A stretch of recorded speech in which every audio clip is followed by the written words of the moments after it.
Hello and welcome to another USI SmartStep training video.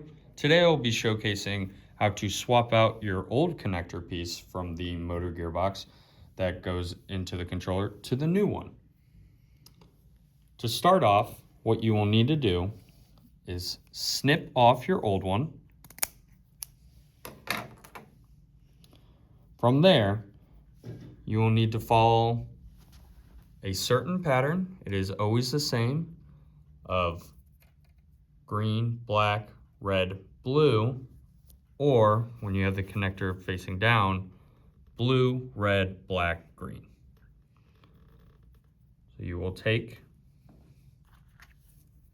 it, add to the first one, make sure it is fully pushed in, blue and red, fully push it in so you can see it all the way at the end.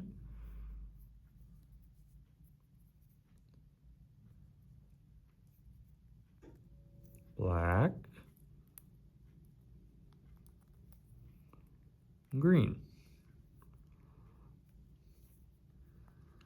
Once they are all four fully pushed in, you can either use your thumb to press it in or use a set of pliers, not full force, but just push it in until it snaps down.